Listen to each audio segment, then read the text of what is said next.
conflicts begin. Fights begin. It happens even with gangs. Somebody infiltrates the gang and says such and such and such and such is going on and happening, and you need to blah, blah, blah. All of a sudden, we're getting ready, we're ready to go. We're ready to take some action and take somebody out of here. And so, if you're going to effectively engage in nonviolence, you have to understand that it begins with you. Now, I'm sure you've already been told that nonviolence in the Kingian tradition, which is a name my mother gave the nonviolence that we're talking about, isn't merely a strategy or a tactic to advance a social cause or overcome a societal injustice, but it is a way of life, which begins with you. In fact, Daddy said in Stride Toward Freedom, one of the books that he penned about his campaigns, and this in particular was the Montgomery one, he said, the nonviolent approach doesn't immediately change the heart of the oppressor, your adversary. It first does something to the hearts and the souls of those committed to it. It gives them new self-respect and calls up resources of strength and courage they didn't know they had. Finally, it reaches the opponent and so stirs his conscience that reconciliation becomes a reality.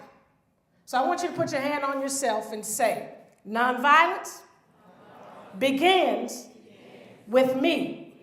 It must work on my mind, my heart, my emotions, and my spirit.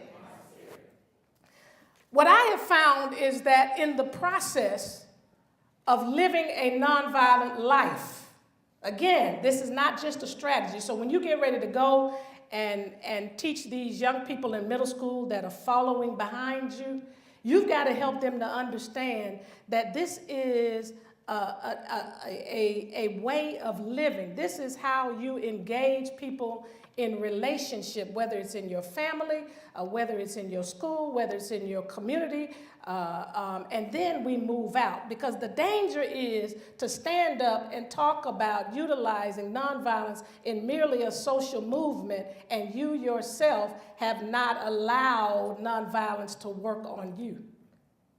It's supposed to work on you. So let me say this. One of the things that bothers me today with the generations that are behind me, I'm 4.7, and I say that because I don't want to say that other word in a few years. I'm going to be 5.0. So that's why I say I'm 4.7. One of the things that bothers me is that you all are extremely smart and intelligent. Perhaps one of the most intelligent generations of all time. And things typically start and stop here for you. And it doesn't go any further.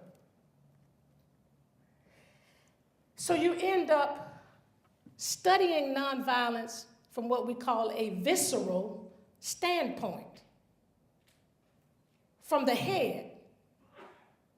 And you look at it out there instead of looking at it inside here. And yet, the philosophy of nonviolence as lived by Dr. King is so powerful that you must allow it to work on the inside out. Because change never occurs outside in. And so we can't, you can start it as a tactic, but you have to make a decision that it's going to be a way of life. And so the first thing today, not tomorrow, not the end of the week, but today, Because again, Dr. King said the choice is no longer between nonviolence or violence. It's nonviolence or non-existence. You have to decide whether or not you choose nonviolence or non-existence, because there's not another choice. I call it nonviolence now, and that now stands for no other way.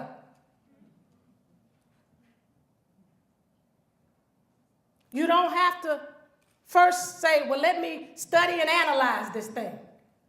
You can make a choice today that I will live a nonviolent life.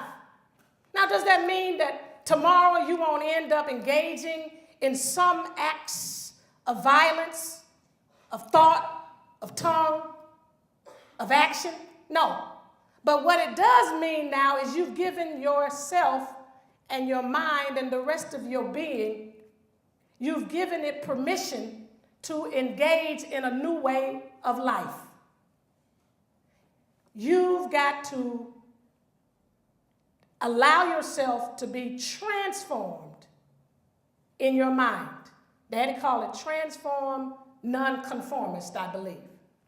That means that starting today, I am going to seek to do things differently than the crowd. See, when you are a leader, which I said from the beginning you are, you've been chosen, you set an example. In fact, I had you to say be a king in that text because kings set the standard in a territory. They set the rules. So instead of following the crowd, you decide to stand out and set another standard. The world says, eye for eye, tooth for a tooth, hit me, I hit you back, talk about me, I talk back about you, put me down, I put you down. And Daddy used to say, if we ever followed that axiom, then we would live in a world where we would be toothless and blind. And so somebody, as I was taught growing up in our household, and my brother Martin will tell you, somebody has to cut off the chain of violence.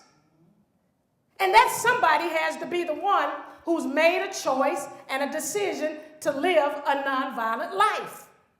And that somebody is each one of you. So when you go back into your communities, into your schools, into your churches, into your families, you're going to leave here with a whole different frame of reference, a nonviolent frame of reference. You're gonna leave here with adopting a new way of living and engaging life and situations and circumstances. But it's a choice that begins with you saying, I make a commitment starting today to live another way, governed by unconditional love, because that's what nonviolence really is in the Kingian tradition. It's governed off of that love of God operating in and through the human heart. The other thing is that it's governed by a disciplined lifestyle. What nonviolence does is it checks your emotions. Some people say it subdues your emotions. It develops and trains your spirit. It changes your heart, and it transforms your thinking. That's what nonviolence essentially does.